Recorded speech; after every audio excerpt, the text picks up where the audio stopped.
국채 금리가 대폭등했다. 그래서 주식시장이 급락했다. 이 말이 여러분 사실일까요? 당연히 사실입니다. 일단 이걸 한번 보시죠. 미국 10년물 국채금리, 와 대단하죠. 4.810%까지 올라갔습니다. 뭐 올라가는 속도가 하늘 높은 줄 모릅니다. 네. 이게 기본적으로 말입니다. 2022년 1월 3일만 하더라도 1.637%였어요. 그러던 것이 지금 4.810%까지 올라갔습니다. 엄청나게 치고 올라가죠. 16년 만에 최고치, 2007년 이후에 최고치라고 합니다. 최근 20년간의 국채 금리의 평균이 2.9%거든요. 최근 20년 동안. 그런데 지금 4.810%라는 것은 여러분 진짜 대폭등이 맞죠? 장난 아니게 올라갑니다. 올라가는 게 작년 10월 24일 날 4.247%보다도 월등하게 지금 많이 올라가고 있습니다. 충격적이지 않으세요, 여러분? 예. 국채금리가 올라간다. 기본적으로 10년물이 올라간다. 이것은요, 10년물은 시장 벤치마크 금리입니다. 예. 시장 벤치마크 금리가 올라간다. 그러면 여러분들이 대출받은 거, 뭐 제가 대출받은 거, 주택담보대출, 일반 신용대출 다 올라간다는 뜻이에요. 기준금리를 올리든 안 올리든 국채금리가 올라가니까 더 올라간다는 뜻이 또 올라간다. 이렇게 되면 기준금리를 올릴 수밖에 없는 그런 상황이 되거든요. 그러면 왜 이렇게 많이 올라가느냐? 왜 국채금리가 이렇게 많이 올라가느냐? 한번 봐야 되겠죠. 국채금리가 올라가는 것은요, 쉽게 말하면 미국이 국채 발행을 굉장히 많이 하고 있어요. 2023년 8월 2일부터 말입니다. 국채 발행량을 굉장히 확대를 했거든요.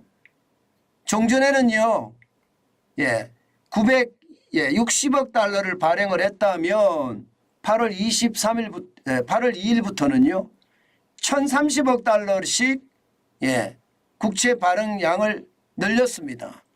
그래서 연말에 재무부 예치 목표가 말입니다. 7천억 달러입니다.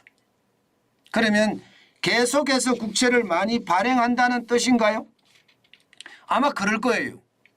게다가 3분기에만 지금 국채 발행을 한 금액이 1조 70억 달러라고 합니다. 1조 70억 달러. 시장에 국채가 쏟아져 나오는 겁니다. 시장에 국채가 쏟아져 나오면요, 기본적으로 살 사람이 있어야 되잖아요. 그러면 살 사람한테 내가 수익률 많이 줄게.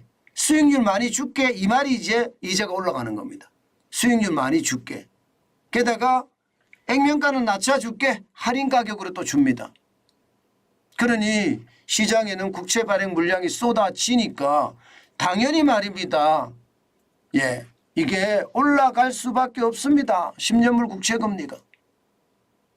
게다가 말입니다. 시장에 국채가 쏟아지는 것, 미국 정부가 발행하는 것만 있는 게 아니에요.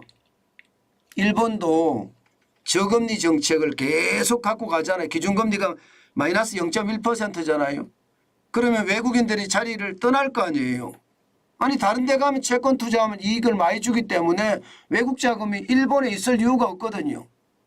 그러면 떠난 자리, 빈 자리를 뭘로 메우느냐? 미국 국채를 팔아서 메우고 있습니다. 이것은요, 일본만 이런 게 아니에요.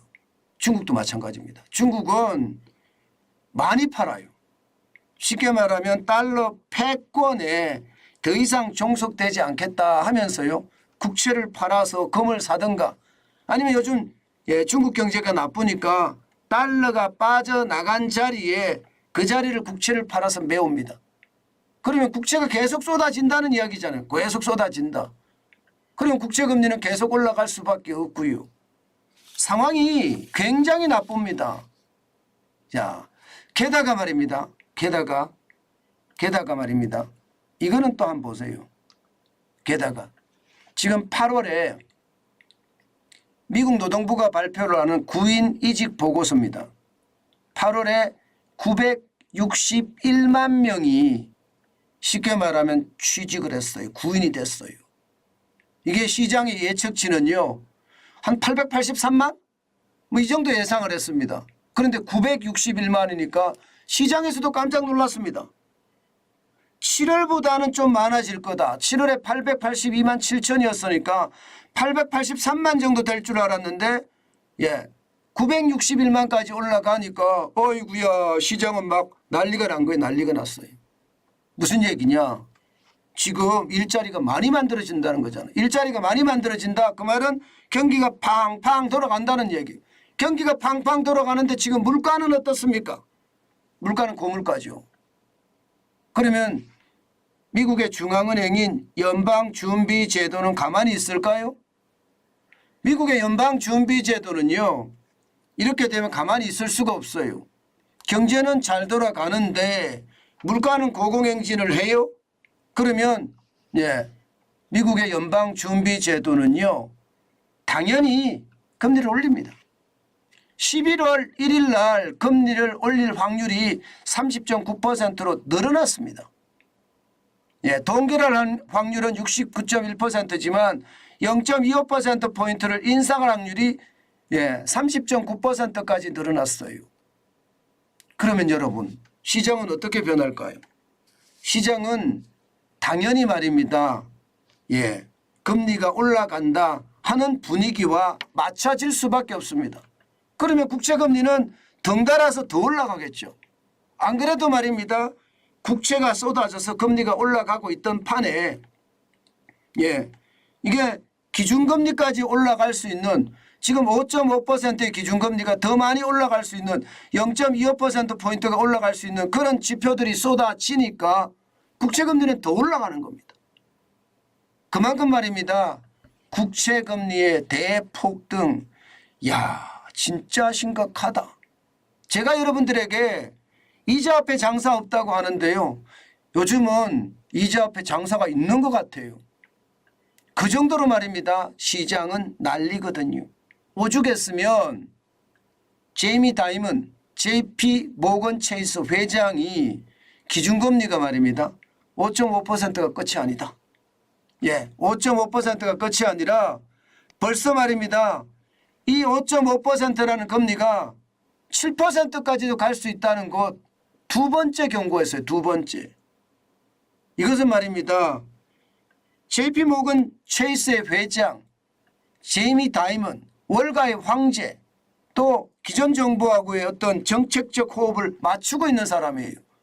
이 사람이 7%까지 올라간다고 하면 앞으로 시장은 어떻게 될지 솔직히 여러분 섬뜩합니다. 진짜 섬뜩합니다. 오늘 시장이 말입니다. 저는 덜 떨어졌다고 생각해요. 실제로 일어날 수 있는 기준금리가 7%라는 아주 섬뜩한 경고를 했는데도 덜 떨어졌어요. 나스닥이 1.87% 급락했을 정도거든요. 248.3이 빠졌고요. 13,059.47로 마감했습니다. 나스닥이 기술주 중심인데 시작과 동시에 떨어지기 시작하더니 그야말로 급락 행진을 계속했죠. 마찬가지로 대형주 중심의 S&P 500 지수도 1.37이 빠졌어요. 58.94가 빠져서 4,229.45로 마감했습니다. 마찬가지로 장 시작과 동시에 그야말로 폭락했습니다. 폭락. 다우산업지수도 마찬가지입니다. 블루칩만 모아놓은 다우산업지수도 1.29가 빠졌고요. 430.97이 빠져서 33,002.38로 마감했습니다. 결국은요. 국채금리가 대폭등을 하면서 그 공포감이 시장 전체를 지배했다 이렇게 이야기할 수가 있는 겁니다. 그만큼 저는 시장에 대한 위기 엄청나게 크다. 저는 이렇게 생각합니다. 문제는 여러분 우리 시장이 어떻게 될 것인가의 문제잖아요. 저는 우리 시장도 미국 시장을 닮아갈 수밖에 없다고 생각합니다. 10년물 국채금리가 지금 4.810% 올라갔다는 것은 그만큼 말입니다. 우리 시장에서도 10년물 국채금리가 아직 작년 수준에는 못 미치지만 올라간다는 이야기고요. 예, 국채금리가 올라가면 한국은행도 기준금리를 올려야 하는 그런 압박을 받을 수밖에 없는 겁니다. 그런 상황이 지금 재현될 수가 있겠구나. 결국은 보기에는 이자 앞에 장사 없다. 이 말로 보이지만 결국은 이자 앞에 장사 없다가 현실이 될 겁니다. 아마. 이자 앞에 장사 있다가 아니라 이자 앞에 장사 없다가 현실이 된다는 뜻이에요. 때문에 여러분 투자는 굉장히 조심하셔야 돼요. 요즘 같을 때 투자 잘못했다가는요. 진짜 내 재산 다 날린다는 말이 틀린 말이 아닙니다. 그만큼 변동성이 굉장히 크고요. 이런 시장에서는 현금을 쟁여놓는 게 좋다. 제가 오죽했으면 달러 팔아서 정기예금 넣는다. 이 말씀을 여러분에게 드릴까요? 그것은요. 그만큼 시장의 변화가 크고요. 이 한 치 앞이 살얼음판이라고 생각하는 것이 맞다는 이야기입니다. 한 치 앞.